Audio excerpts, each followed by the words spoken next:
Hi guys, welcome back. I am Vivek Singhal from tradingwithvivek.com। और आज का अपना टॉपिक है कि हमें मार्केट में कितना पैसा लगाना चाहिए और कितना नहीं लगाना चाहिए, मार्केट में कैसे डाइवर्सिफाई करना चाहिए। क्योंकि ये क्वेश्चन हमेशा माइंड में आता है कि यार मार्केट डूब तो नहीं जाएगी, मार्केट में सारा नुकसान तो नहीं हो जाएगा, अगर मैंने अपनी पीएफ का पैसा निकाल कर यहाँ लगा दिया तो क्या करें, मैंने रियल एस्टेट से अपना पैसा निकाल के लगाया तो क्या करें, रियल एस्टेट लेना सेफ है क्या, मतलब मुझे मार्केट में पैसा लगाते रहना चाहिए या मुझे सबसे पहले अपना घर खरीद लेना चाहिए, घर खरीद के थोड़ा सा पैसा है अपने पास, थोड़ा सा हम ईएमआई दे दें तो अच्छा रहेगा क्या, क्योंकि एक बार घर आ जाएगा तो हम बिल्कुल बेफिक्र हो जाएंगे कि आगे चल के घर कैसा रहेगा, क्योंकि रेंट भी जाता है उन सबके ऊपर। तो यहाँ पर देखो, जो मेरा कहना है इसमें मैं आपको वो बता देता हूँ और कॉन्सेप्ट आपको बिल्कुल क्लियर कर देता हूं कि जो और ये सिर्फ मेरी राय है, आप अपने सोच समझ के ही डिसीजन जो भी लेंगे वो लेंगे। तो यहां पर मेरी राय बड़ी सिंपल सी है कि जब तक हमारे पास हमारी एनुअल इनकम का 5 टाइम्स नहीं हो जाता तब तक हमें अपना सारा पैसा मार्केट में ही इन्वेस्ट करना चाहिए, घर भी बाद में लेना चाहिए और हमें एफडी भी बाद में ही करनी चाहिए, हमें गोल्ड में भी बाद में लगाना चाहिए और हमें बाकी किसी चीज़ में भी बाद में इन्वेस्ट करना चाहिए। जहां तक पीएफ की बात है तो पीएफ एक मैंडेटरी है, पीएफ में हमारा पैसा कटता है और हमारे एम्प्लॉयर की तरफ से भी जमा होता है, तो वो एज इट इज चलने देना चाहिए। जहां तक पीपीएफ की बात है तो पीपीएफ से बहुत ज़्यादा बेटर मुझे मेरी समझ के हिसाब से, अगर आपको टैक्स सेव करना भी है, जो 1,50,000 की मैक्सिमम लिमिट होती है, वैसे तो उसका एक छोटा सा पार्ट अपना पीएफ से भी हो जाता है। कुछ ट्यूशन फीस अगर हमारे बच्चे हैं और उनकी स्कूल की जो फीस जाती है उसमें जो ट्यूशन फीस वाला पार्ट होता है कुछ उससे चला जाता है, उसके बाद भी अगर कुछ बचता है तो वो हमें ईएलएसएस में लगाना चाहिए, इक्विटी लिंक सेविंग स्कीम, यानी कि उन म्यूचुअल फंड्स में जिनमें 3 साल का लॉक इन होता है। लेकिन उसमें जो एक बहुत सारे लोग मिस्टेक करते हैं ना, लगातार वो ये करते हैं, उसको साल के आखिर में डिपॉजिट करने की कोशिश करते हैं, जमा करने की कोशिश करते हैं। उसका नुकसान क्या होता है, शायद उस टाइम पर मार्केट ऊपर होती है। तो हमेशा जितनी भी हमने अमाउंट ईएलएसएस में इन्वेस्ट करनी है उसका बड़ा सिंपल सा एक छोटा सा तरीका है कि पहले से ही डिफाइन कर लो कि कितना अपना पीएफ कटेगा, कितना अपना ट्यूशन फीस से जाएगा, या आपके कोई एलआईसी है तो कितना उससे होगा, और जो बची हुई अमाउंट है आपको पहले से पता होनी चाहिए। एंड ड्यूरिंग द ईयर जब भी निफ्टी 200 डेज मूविंग एवरेज के नीचे हो उस टाइम पर उतने पैसे को ईएलएसएस में आपने जमा कर देना चाहिए, आपको बहुत अच्छी रिटर्न्स मिलेंगी। तो हर चीज को करने का एक तरीका होता है। तो यहां पर जहां ये क्वेश्चन आता है कि भाई सारे पैसे मार्केट में लगाना सेफ है क्या, देखो हर उस जगह काम करना सेफ है जहां हम चीजों को समझ के करते हैं और जब हमें चीजें आती हैं। अगर किसी को खाना बनाना अच्छा आता है तो वहां पर रिस्क नहीं होता, और किसी को ड्राइविंग आती है तो वहां पर रिस्क नहीं होता। किसी कोई डॉक्टर है, उन्होंने डॉक्टर अपनी पूरी एकेडमिक एजुकेशन की हुई है, उसके बाद में प्रैक्टिस की हुई है, उसके बाद में अगर एक डॉक्टर इंजेक्शन लगाता है तो उसमें रिस्क नहीं होता। लेकिन अगर विवेक सिंघल भाई से अपनी इंजेक्शन लगवाओगे तो बहुत बड़ा रिस्क रहेगा। तो यहां पर सेम चीज प्लम्बर होने में है, सेम चीज इलेक्ट्रिशियन होने में है, सेम चीज कारपेंटर होने में है, means any field you go to, अगर हमें वो काम नहीं आता है तो वहां पर रिस्क है, और अगर काम आता है फिर कोई रिस्क वाली कोई पॉइंट ही नहीं, कोई बात ही नहीं है। तो यहां पर रिस्क किस चीज में, यहां पर रिस्क ना समझी में है, बिना सीखे है। हम यहां पर क्या करते हैं, ड्राइविंग जब करनी होती है तो पहले सीखते हैं, तो चीजों को सीख के करेंगे तो यहां पर रिस्क नहीं है। और जब सीख लेते हैं तो फिर क्या करना है, फिर मेरे हिसाब से सपोज हमारी 1 लाख रुपीज की अगर मंथली इनकम है, 12 लाख रुपीज का साल का पैकेज हो गया, means 12 lakh rupees annual income अगर हमारी है, तो मेरे हिसाब से 60 लाख का अगर हमारा इक्विटी पोर्टफोलियो हो जाता है, तो तब तक जब तक हमारा 60 लाख का इक्विटी पोर्टफोलियो नहीं हो जाता 12 लाख की एनुअल इनकम के केस में, यानी कि 5 टाइम्स जब तक हमारा एनुअल इनकम का 5 टाइम्स जब तक हमारा इक्विटी पोर्टफोलियो नहीं हो जाता, तब तक मेरे हिसाब से सारा पैसा इक्विटी में समझदारी से लगाते चलना चाहिए, इन्वेस्ट करते चलना चाहिए। और एक बार हमारा 5 टाइम्स हो गया, तो 5 टाइम्स में कह क्यों रहा हूं मैं, 5 टाइम्स इसलिए कह रहा हूं जिससे अगर हम अपने इक्विटी पोर्टफोलियो के ऊपर 20% भी कमा पाएं तो वो हमारी एनुअल इनकम के बराबर हो जाता है और हमारा ये रिप्लेसमेंट है। और एक बार हमारा जो करंट एनुअल इनकम है उसकी रिप्लेसमेंट आ गई हमारे पास दूसरे सोर्स ऑफ इनकम से, जो कि हम यहां पर इक्विटी पोर्टफोलियो की बात कर रहे हैं, तो हम लाइफ में फाइनेंशियली इंडिपेंडेंट हो जाते हैं। तो फाइनेंशियली इंडिपेंडेंट होना इस चीज को कहते हैं। और जब एक बार फाइनेंशियली इंडिपेंडेंट हो गए उसके बाद में मेरा कहना यह है कि उसके बाद में हमें बाकी चीजों की तरफ जाना चाहिए। तो बाकी चीजें कौन कौन सी हैं, बाकी चीजों में फिर उसके बाद में जो मेरा कहना है वो इन्वेस्टमेंट हमारी 3 जगह होनी चाहिए। बेसिकली 3 एसेट क्लासेस होते हैं। एक होता है हमारा इक्विटी मार्केट या फाइनेंशियल इंस्ट्रूमेंट्स, जिस जो इक्विटी मार्केट को ही मैं कहता हूं, इस इक्विटी मार्केट में म्यूचुअल फंड्स के थ्रू करें, इनडायरेक्टली इट मींस, या फिर डायरेक्टली इक्विटीज में करें, अपने आप से सीख के करें, समझ के करें। अपने आप से सीख के समझ के करते हैं, ज्यादा रिटर्न आती है। म्यूचुअल फंड के थ्रू करते हैं, कम आती है। तो ये हमारा एक सेक्शन हो गया। दूसरा सेक्शन हमारा है real estate. So real estate second asset class है। और थर्ड हमारा आता है, थर्ड में बेसिकली दो पार्ट में लेता हूं, 3A एंड 3B। 3A को मैं कहता हूं यहां पर गोल्ड, एंड 3B को मैं कहता हूं date. Date means fixed deposit. तो यहां पर तीन तरह की एसेट क्लासेस मैं कहता हूं। एक हो गया अपना इक्विटी मार्केट, एक हो गया हमारा real estate, and third one हमारा debt and gold. Debt and gold means FD and gold. तो यहां पर उसके बाद में हमें इस तरीके से काम करना चाहिए कि तीनों चीजें हमारे पास इक्वल हो जाएं। अब इक्वल होंगी कैसे? इक्वल करने का बड़ा सिंपल सा तरीका है कि जो इक्विटी एक बार हमारा 5 टाइम्स हो गया, तो उसके बाद में हमने काम करना चाहिए अपने लिए घर लेने पर, रियल एस्टेट लेने पर। अगर ऑलरेडी घर है तो उसको भी अपनी एक बार कैलकुलेशन कर लो कि वो कितने का घर है अपनी इक्विटी के बराबर। तो तीनों में इक्वल हमारा होना चाहिए फाइनली।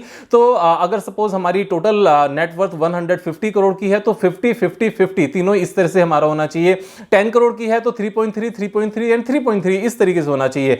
अब क्योंकि रियल एस्टेट एक बड़े साइज की एसेट क्लास होती है, एक ही रियल एस्टेट लेने में कई बार पूरे जिंदगी की मेहनत के पैसे चले जाते हैं। तो यहां पर रियल एस्टेट को एकदम से तो नहीं ले सकते। जैसे इक्विटी का पोर्टफोलियो हमारा 60 लाख का हो गया, जो कि 5 टाइम्स है हमारी एनुअल इनकम के।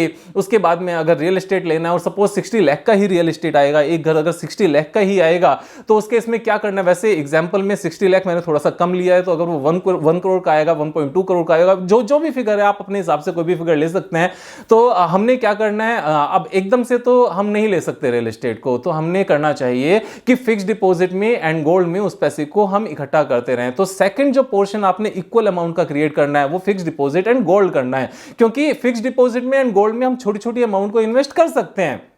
यहां पर FD किसी भी अमाउंट की कर सकते हो। यहां पर अगर हम गोल्ड की बात करें तो गोल्ड को आप गोल्ड म्यूचुअल फंड भी परचेज कर सकते हो, या फिर गोल्ड ETF भी परचेज कर सकते हो। गोल्ड ETF गोल्ड बीज के नाम से आता है, हम उसको परचेज कर सकते हैं। गोल्ड म्यूचुअल फंड्स भी आते हैं, तो गोल्ड म्यूचुअल फंड आप परचेज कर सकते हो। दोनों ही ऑनलाइन हो जाते हैं। और जब हमारा ये पैसा इतना हो जाए कि अब हम रियल एस्टेट परचेज कर सकते हैं, तब उनसे सीधे रियल एस्टेट परचेज कर लो, क्योंकि रियल एस्टेट फिर एक ही साथ में आ जाएगी। फिर हमारे पास इक्विटी पोर्टफोलियो हमारा हो जाएगा, सेम अमाउंट का हमारे पास रियल एस्टेट हो जाएगा। और उसके बाद में थर्ड एसेट क्लास वापस से डेट एंड यानी कि फिक्स्ड डिपॉजिट एंड गोल्ड में इकट्ठा करना शुरू करो। और जब ये तीनों एक साथ हो जाएं, तो उसके बाद में इन तीनों में इक्वल इन्वेस्टमेंट हमें करते जाना चाहिए। अब इक्वल इन्वेस्टमेंट में अगेन बाद में एक सेम प्रॉब्लम आएगी, क्योंकि एक घर अगर सपोज हमारा 1 करोड़ का आया, तो सेकंड रियल एस्टेट भी हमारी 1 करोड़ की ही आएगी। तो ऐसा तो है नहीं कि 5-5 लाख रुपए, 5-5 लाख रुपीस करके हम उसको इंक्रीज कर सकते हैं। नहीं कर सकते। तो बड़ा सिंपल सा तरीका है, वापस से पहले इक्विटी को बढ़ाना शुरू करो, इधर साथ में डेट को बढ़ाना यानी कि फिक्स्ड डिपॉजिट एंड गोल्ड को इंक्रीज करना शुरू करो। और जब ये इतनी सारी अमाउंट हो जाए कि उनके एक पोर्शन निकाल के हम रियल एस्टेट में इन्वेस्ट कर सकते हैं और तीनों इक्वल हो सकते हैं, तो फिर सीधा सीधा इस तरह से एक और प्रॉपर्टी परचेज कर लो। बस ऐसे करते जाएं। ऐसे करते जाने का फायदा क्या होगा? ऐसे करते जाने का फायदा यह होगा कि अगर कभी मार्केट जैसे 10 ईयर्स में एक बड़ा सा क्रैश आता ही है, जो पिछले 40-50 ईयर्स का ट्रैक रिकॉर्ड भी है, एवरी 10 ईयर से क्रैश आता है इस तरीके से, तो उस टाइम पर जब हमारे पास गोल्ड में भी पैसा होगा, फिक्स्ड डिपॉजिट में भी होगा, रियल एस्टेट में भी होगा, और अगर सपोज इक्विटी का हमारी मार्केट में गिरावट की वजह से 40-50% कम हो गया किसी रीजन से, तो एक तो मन में घबराहट नहीं होगी, क्योंकि जितना आपके पास टोटल पैसा है उसका एक पोर्शन ही यहां पर गया। किस तरीके से? सपोज 10 करोड़ हमारा इक्विटी में लगा हुआ है, 10 करोड़ की हमारे पास रियल एस्टेट है, 10 करोड़ हमारे पास फिक्स्ड डिपॉजिट एंड FD में है, टोटल हमारे पास 30 करोड़ हो गया। तो इक्विटी मार्केट गिरने से अगर सपोज 10 करोड़ का हमारा सिर्फ और सिर्फ 5 करोड़ रह गया, 50% साफ हो गया, तो भी 30 करोड़ जो टोटल नेटवर्थ है उसका 5 करोड़ गया, यानी कि 25 करोड़ अभी भी है। यानी कि कुल मिलाकर सिर्फ 16-17% के आसपास ही हमारा कम हुआ। ऐसा नहीं है कि हम आधे रह गए। तो एक ये फायदा होता है। दूसरा फायदा ये रहता है कि जब हमारे पास इक्विटी में तो 5 करोड़ रह गए, लेकिन फिक्स्ड डिपॉजिट एंड गोल्ड में कितना है? 10 करोड़ है, तो उस टाइम पर वहां से 2.5 करोड़ निकालकर इक्विटी में डाल दो। 2.5 करोड़ दोनों तरफ हमारा 7.5 हो जाएगा। और जो ये सस्ते रेट पर डलेगा ना यहां पर 2.5 करोड़, और जैसे ही मार्केट रिबाउंड करेगी, ये 2.5 का तो सीधा सीधा डबल हो जाएगा, क्योंकि 50% ऊपर से कोई चीज टूटती है और नीचे से ऊपर जाए तो डबल हो जाती है। जैसे 10 रुपए की चीज 5 रुपीज पर आई तो हमारी 50% टूटी, लेकिन 5 से जब वापस 10 पर जाएगी ना तो 100% इंक्रीज होगी। तो जो 2.5 करोड़ हमने फिक्स डिपॉजिट या गोल्ड से निकालकर इक्विटी में डाला है ना, तो वो 2.5 करोड़ जैसे ही मार्केट वापस नॉर्मल पे आएगी तो ये 5 करोड़ हो जाएंगे। तो जो 5 करोड़ इक्विटी के पहले थे, 10 से जो 5 आए थे वो वापस 10 हो गए, और ये 2.5 का हमारा 5 हो गया, यानी कि टोटल 15 हो गए। वहां से कितने निकाले थे? 2.5 निकाले थे।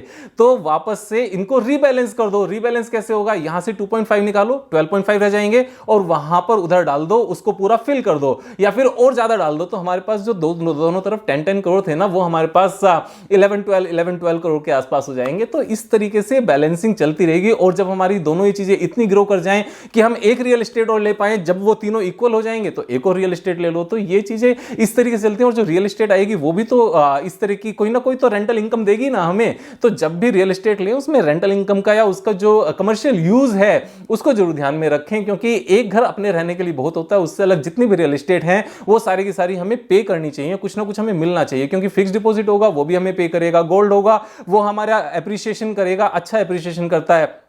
तो ये सारी चीजें हमारी वेल्थ को इंक्रीज करनी चाहिए time, over a period of time. और जब इस तरीके से इसका सबसे बड़ा फायदा यही है, again I will repeat here, कि अगर उनमें से कोई एक एसेट क्लास अगर नीचे आ जाए ना, तो बाकी संभाल लेती हैं, और एवरेजिंग करके हम लाइफ टाइम आगे चलते रहते हैं। माइंड से डर निकल जाता है। ये जो माइंड में डर होता है ना, ये हमें आगे बढ़ने से रोकता है, और प्रॉपर प्लानिंग के साथ माइंड का डर निकल जाता है। और जब तक बात ये आती है कि 0 से लेकर 5 टाइम्स एनुअल सैलरी का अपना पोर्टफोलियो करने तक मैं बाकी सब जगह इन्वेस्ट करने के लिए मेरी रिकमेंडेशन नहीं है। मेरी अंडरस्टैंडिंग के हिसाब से, मेरे रिस्क प्रोफाइल के हिसाब से, आप अपने हिसाब से डिसाइड करना। तो वो क्यों मैं इस तरह से कहता हूं? मैं इस तरह से इसलिए कहता हूं कि सीखकर करने के बाद हमारा वो डर खत्म हो जाता है।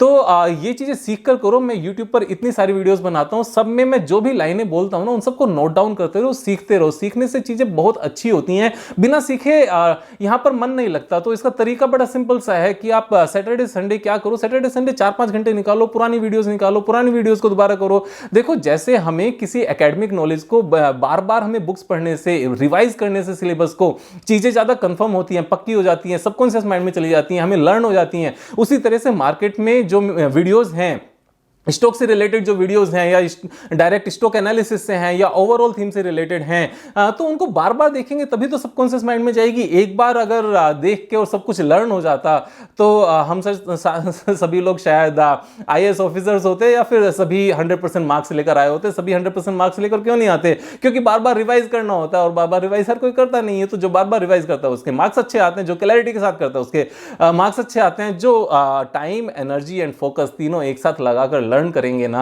वो हमेशा उस पर्टिकुलर फील्ड में आगे कामयाब होंगे। तो उसके लिए थोड़ी सी मेहनत करनी पड़ेगी, टाइम मैनेजमेंट ध्यान में रखो, और सैटरडे संडे उसके ऊपर वर्क करो। और उसके बाद में बस फिर फाइनल में एक ही चीज आती है कि मजे भी करना है। और मजे करने का मतलब क्या है? मजे करने का मतलब है अपने टाइम को और अपनी एनर्जी को सही से यूटिलाइज करना। जिस चीज में मन लगता है ना, उस चीज को करते रहना। यही मजे करने का मीनिंग होता है। मजे करने का मीनिंग मेरा खाली बैठने का नहीं होता है। मजे करो यार, मीन्स जो आपको पसंद है ना उसको करते रहो, लेकिन जो पसंद है उस चीज को आपने अपने गोल के साथ लिंक करके रखो, जिससे आपका गोल भी अचीव होता रहे, मजे भी होते रहे, और आप एंजॉय भी करते रहो। Thank you so much. कल फिर मिलेंगे एक नई वीडियो के साथ। तब तक मजे करो यार।